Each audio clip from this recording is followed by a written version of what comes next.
اللهم صل على محمد وعلى آل محمد كما صليت على إبراهيم وعلى آل إبراهيم إنك حميد مجيد اللهم بارك على محمد وعلى آل محمد كما باركت على إبراهيم وعلى آل إبراهيم إنك حميد مجيد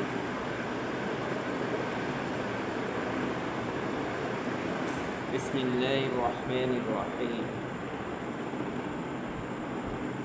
হযরত আবু হুরায়রা রাদিয়াল্লাহু আনহু বলেন, সাহাবায়ে সুফফা ৭০ জন সাহাবী ছিলেন, তাহাদের কাহারও নিকট চাদর ছিল না। হযরত আবু হুরায়রা রাদিয়াল্লাহু আনহু স্বয়ং নিজের এই ধরনের ঘটনাবলী অনেক বেশি বর্ণনা করিয়াছেন, যাহা হাদিসের কিতাবসমূহে রইয়াছে। একবারের ঘটনা বর্ণনা করেন, ওই সত্তার কসম যিনি ব্যতীত কোনো মাবুদ নাই, প্রচণ্ড ক্ষুধার কারণে আমি উপর হইয়া পড়িয়া থাকিতাম এবং কখনো পেটের উপর পাথর বাঁধিয়া লইতাম। একবার আমি এই আশায় ফতে বসিয়া গেলাম যে হয়তো কেউ আমাকে তাহার সঙ্গে লইয়া যাইবে। এমন সময় হযরত আবু বকর সিদ্দিক রাদিয়াল্লাহু আনহু তাশরিফ আনিলেন। আমি তাহাকে একটি আয়াত শুধু এই উদ্দেশ্যে জিজ্ঞাসা করিলাম যে হয়তো তিনি আমাকে তাহার সঙ্গে লইয়া যাইবেন, কিন্তু তিনি চলিয়া গেলেন। তারপর হুজুর সাল্লাল্লাহু আলাইহি সাল্লাম তাশরিফ আনিলেন এবং আমার অবস্থা দেখিয়া মুস্কি হাসিলেন এবং বলিলেন, আমার সঙ্গে চলো। আমি সঙ্গে চলিলাম। হুজুর সাল্লাল্লাহু আলাইহি সাল্লাম ঘরে তাশরিফ লইয়া গেলেন। সেখানে একটি পেয়ালাতে দুধ রাখা ছিল। হুজুর সাল্লাল্লাহু আলাইহি সাল্লাম জিজ্ঞাসা করিলেন, ইহা কোথা হইতে আসিয়াছে? ঘরের লোকেরা বলিল, অমুক ব্যক্তি হাদিয়া স্বরূপ পাঠাইয়াছে। হুজুর সাল্লাল্লাহু আলাইহি সাল্লাম আমাকে বলিলেন, হে আবু হুরায়রা, তুমি সমস্ত আসহাবে সুফফাকে ডাকিয়ে আনো। আবু হুরায়রা রাদিয়াল্লাহু আনহু বলেন, আসহাবে সুফফাগণ ইসলামী মেহমান ছিলেন। না তাহাদের পরিবার পরিজন ছিল, না তাহাদের নিকট অর্থ সম্পদ ছিল, না কাহারও দায়িত্বে তাহাদের খানাপিনার ব্যবস্থা ছিল, না কাহারও উপর তাহাদের খরচের দায়িত্ব ছিল। যখন হুজুর সাল্লাল্লাহু আলাইহি সাল্লামের নিকট কোথাও হইতে সৎকার কোনো কিছু আসিত, তখন তাহাদেরকে দান করিতেন, নিজে উহা হইতে খাইতেন না। আর যখন কোনো কিছু হাদিয়া স্বরূপ আসিত, তখন হুজুর সাল্লাল্লাহু আলাইহি সাল্লাম নিজেও উহা হইতে আহার করিতেন এবং তাহাদেরকেও উহাতে শরীক করিয়া লইতেন। হুজুর সাল্লাল্লাহু আলাইহি সাল্লাম যখন বলিলেন যে আসহাবে সুফফার সকলকে ডাকিয়ে আনো, তখন আমার বড় কষ্টবোধ হইল যে মাত্র এক পেয়ালা দুধ, ইয়াতে আসহাবে সুফফার কি হইবে? হুজুর সাল্লাল্লাহু আলাইহি সাল্লাম যদি আমাকে দিয়া দিতেন, আমি পান করিয়া কিছু শক্তি পাইতাম। যখন আমি তাহাদের সকলকে লইয়া আসিব, তখন সকলকে পান করাইবার জন্য হুকুম করিবেন। আমি যখন সকলকে পান করাইব, তখন আমার ফালা সকলের শেষে আসিবে। জানি না তখন কিছু অবশিষ্ট থাকিবে কি না, কিন্তু হুকুম তামিল করা ছাড়া কোনো উপায় ছিল না। আমি সকলকে ডাকিয়ে আনিলাম। তাহারা সকলে আসিয়া হুজুরের মজলিসে বসিয়া গেলে হুজুর সাল্লাল্লাহু আলাইহি সাল্লাম সেই পেয়ালা আমাকে দিয়া বলিলেন, সকলকে পান করাও। আমি সকলকে পান করাইলাম এবং সকলেই তৃপ্তি সহকারে পান করিল। অবশেষে হুজুর সাল্লাল্লাহু আলাইহি সাল্লাম বলিলেন, হে আবু হুরায়রা, এখন শুধু তুমি আর আমিই বাকি রইয়াছি। আমি আরজ করিলাম, জি হ্যাঁ। হুজুর সাল্লাল্লাহু আলাইহি সাল্লাম বলিলেন, লও বসিয়া পান করো। আমি অত্যন্ত তৃপ্তি সহকারে পান করিলাম। হুজুর সাল্লাল্লাহু আলাইহি সাল্লাম বলিলেন, আরও পান করো। আমি আরও পান করিলাম। হুজুর সাল্লাল্লাহু আলাইহি সাল্লাম আবার বলিলেন, আরও পান করো। আমি আরও পান করিলাম। শেষ পর্যন্ত আমি আরজ করিলাম, হুজুর, আমার পক্ষে আর পান করা সম্ভব নয়।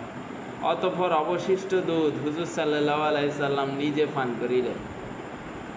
তিনি তাহার উপর একটি ঘটনা বর্ণনা করেন যে আমি 3 দিন যাবৎ ক্ষুধার্ত অবস্থায় ছিলাম, খাওয়ার মতো কিছুই পাই নাই।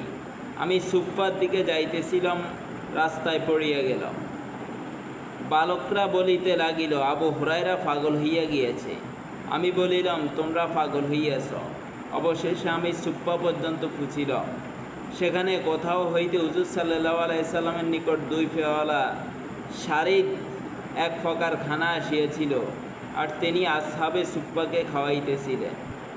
আমার প্রতি হুজুরের দৃষ্টি আকর্ষণ করার জন্য আমিও বারবার মাথা উঁচু করিতেছিলাম, যাতে তিনি আমাকেও ডাকিয়া লন। ইতিমধ্যে সকলের খাওয়া শেষ হইয়া গেল, পেয়ালাতে কিছুই অবশিষ্ট রইল না। হুজুর সাল্লাল্লাহু আলাইহি সাল্লাম তাহার মোবারক হাত দ্বারা পেয়ালাগুলির চারিদিকে হইতে মুছিয়া লইলেন, ইয়াতে 1 লোকমা পরিমাণ হইয়া গেল। হুজুর সাল্লাল্লাহু আলাইহি সাল্লাম ইয়া তাহার আঙ্গুলের ওপর রাখিয়া আমাকে বলিলেন, আল্লাহর নাম লইয়া এখান হইতে খাও। আমি খাইলাম, ইহাতে আমার পেট ভরিয়া গেল। হযরত ফাজালা ইবনে উবাইদ রাদিয়াল্লাহু আনহু বলেন, হুজুর সাল্লাল্লাহু আলাইহি সাল্লাম যখন ফজরের নামাজ পড়িয়া বসিতেন, তখন আসহাবে সুপ্পার কোনো লোক প্রচণ্ড ক্ষুধার কারণে দাঁড়ান অবস্থা হইতে পড়িয়া যাইতেন। হুজুর সাল্লাল্লাহু আলাইহি সাল্লাম তাহাদের প্রতি তাকাইয়া বলিতেন, যদি তোমরা জানিতে যে আল্লাহ তাআলার নিকট তাহাদের কি মর্যাদা রইয়াছে, তবে ইহার চাইতে অধিক অভাব অনটনকে পছন্দ করিতে। প্রথম পরিচ্ছেদে 30 নম্বর আয়াতের ব্যাখ্যায় মুজার গোত্রের একটি বস্ত্রহীন অবস্থায় হুজুর সাল্লাল্লাহু আলাইহি সাল্লামের খেদমতে হাজির হইয়াছিল। তাহাদের নিকট পরিধানের জন্য বস্ত্র ছিল না, খাওয়ার জন্য কিছুই ছিল না, ক্ষুধার কারণে খুবই কষ্টভোগ করিতেছিল। হুজুর সাল্লাল্লাহু আলাইহি সাল্লাম নিজ ঘরে তাহাদের জন্য খাবার তালাশ করিলেন, কিছুই পাইলেন না। তখন লোকদেরকে একত্রিত করিয়া সদকার জন্য উৎসাহ প্রদান করিলেন এবং খুব ভালোভাবে উৎসাহ দিলেন। ইহাতে বিভিন্ন সামানের 2টি স্তূপ জমা হইল। অতঃপর উহা তাহাদের মধ্যে বন্টন করিয়া দিলেন। না কাহারও উপর চাপ সৃষ্টি করিলেন, না কাহারও নিকট তাহার প্রয়োজনের অতিরিক্ত সম্পদের হিসাব চাইলেন। হযরত আনাস রাদিয়াল্লাহু আনহু বলেন, এক আনসারী সাহাবী আসিয়া হুজুর সাল্লাল্লাহু আলাইহি সাল্লামের নিকট সাহায্য চাইল। হুজুর সাল্লাল্লাহু আলাইহি সাল্লাম জিজ্ঞাসা করিলেন, তোমার ঘরে কি কিছুই নাই?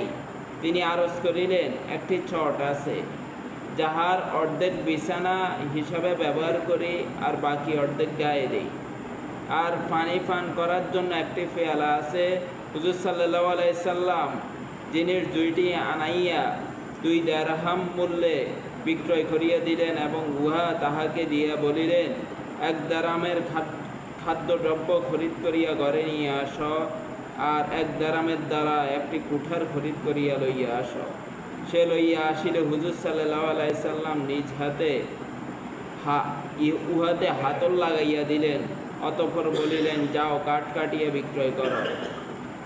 15 দিনের মধ্যে যেন আমি তোমাকে এখানে না দেখি। সে হুজুর সাল্লাল্লাহু আলাইহি সাল্লামের কথা মতো কাজ করিল। 15 দিনে 10 দিরহাম উপার্জন করিয়া আনিল।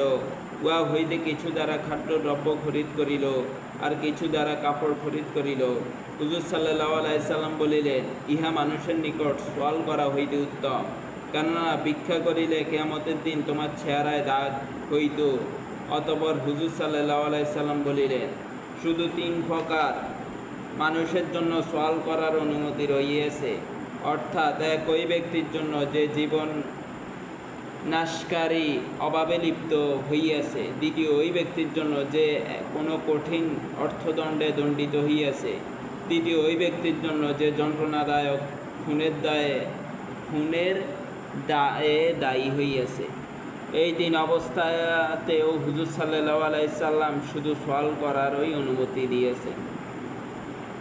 তাইলে এক ওই ব্যক্তির জন্য যে জীবন নাশকারী অভাবে লিপ্ত হইয়াছে, দ্বিতীয় ওই ব্যক্তির জন্য যে কোনো কঠিন অর্থদণ্ডে দণ্ডিত হইয়াছে, তৃতীয় ওই ব্যক্তির জন্য যে যন্ত্রণাদায়ক খুনের দায়ে দায়ী হইয়াছে।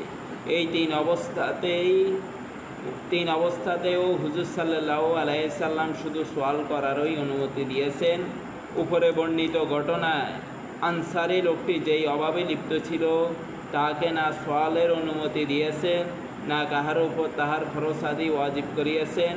মোট কথা হাদিসের কিতাবসমূহে হাজার হাজার ঘটনা সাক্ষ্য দেয় এই যে মালদারদের উপর ওয়াজিব শুধুমাত্র জাকাতই।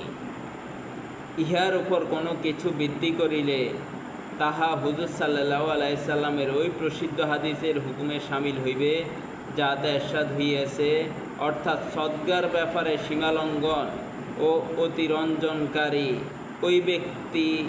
ওই ব্যক্তিরই ন্যায় যে সদকা প্রদান করে না।